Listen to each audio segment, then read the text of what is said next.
दुनिया में बहुत ही इज्जत हो रही है प्रधानमंत्री, लेकिन नेपाल में कोई काम नहीं। नेपाल में भी तो काम होना चाहिए। उत्तर बिहार के सफर करते हैं इसी देश के नागरिक, उसके लिए क्या हुआ? हाई डैम क्यों नहीं बन रहा है?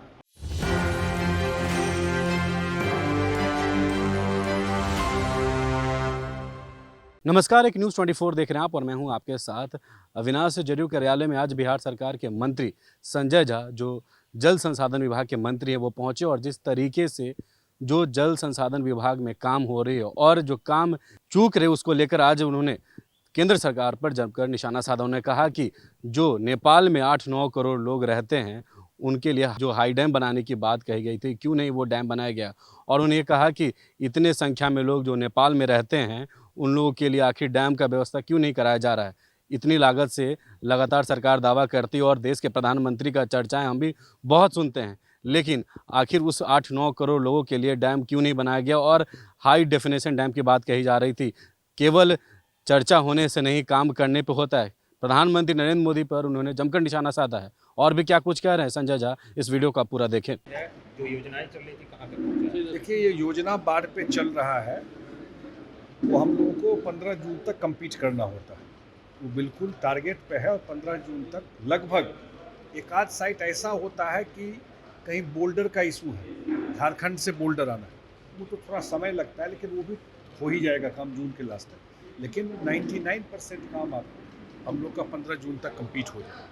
दो तरह का चीज़ है, इसमें बता दें। एक तो हम लोग जो एंटी इरोजन का काम करते हैं वो काम करना, और एक हम लोगों का जो नॉन स्ट्रक्चरल है, जिसको अर्ली वार्निंग सिस्टम बोलते हैं, तो उसमें जो काम होता है वो काफ़ी हम लोगों ने इसमें इम्प्रूवमेंट लाया है। जैसे अभी हम लोगों ने एक ऐप ही लॉन्च किया, तो उस ऐप में हमारे इंजीनियर या हमारे जो जिला प्रशासन के लोग हैं उनको सारा डिटेल रहता है कि 72 घंटा पहले कि आज नेपाल में कितना बारिश होगा या उनके एरिया में बारिश की क्या स्थिति है, तो वो अलर्ट मोड पे रहते हैं।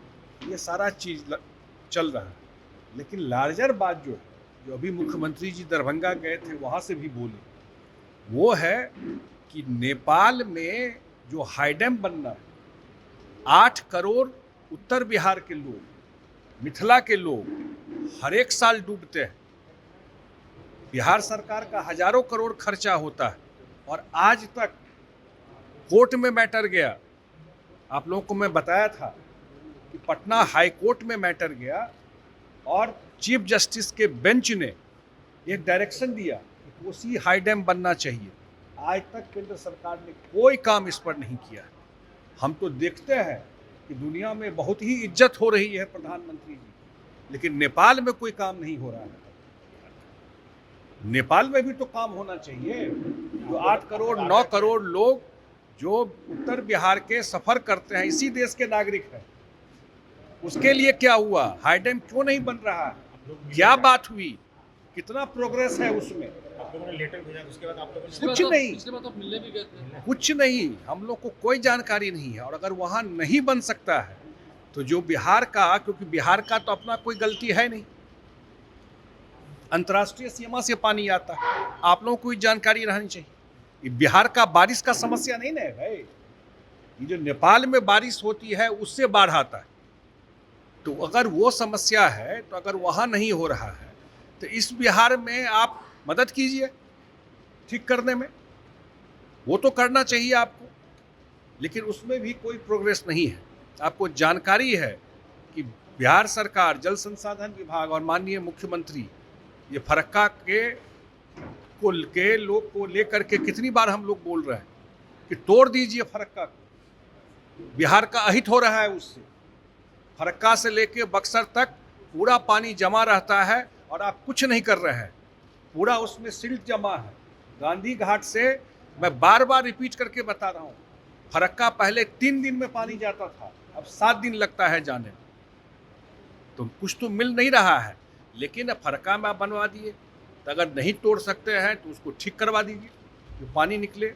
सिल्ट पॉलिसी, गाद का पॉलिसी। लेकिन हमको नहीं लगता है केंद्र सरकार बिहार को लेकर के, और खास करके मैं उत्तर बिहार की बात कर रहा हूँ, बाढ़ का परमानेंट निदान कोसी हाई डैम बनने से होगा। और ये बात केंद्र सरकार को करना है।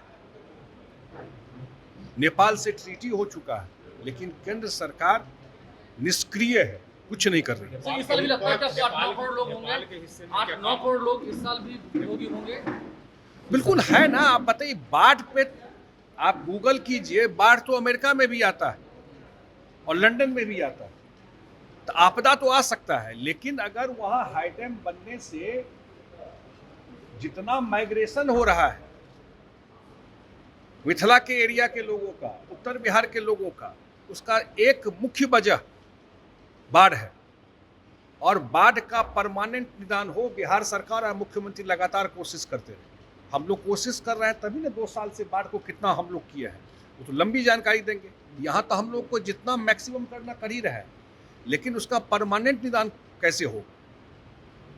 आप कॉस्ट दिखिएगा, आपको मैं निमंत्रण दूंगा कि पिछले 10 साल में बिहार सरकार ने बाढ़ के ऊपर खर्चा हम तो निकालेंगे। और सिर्फ बाढ़ का काम नहीं है उसमें, अगर टूटता है तो रोड भी टूटता है, टूटता है तो स्कूल भी टूटता है, टूटता है तो खेती भी चली जाती है, लोगों की जान भी चली जाती है।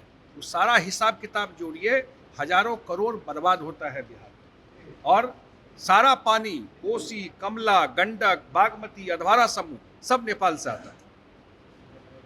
और दुनिया में डंका बज रहा है, तो नेपाल में क्यों नहीं डंका बज रहा है। इस वीडियो में फिलहाल इतना ही। कैमरा पर्सन शशि के साथ मैं अविनाश, एक न्यूज़ 24 पटना।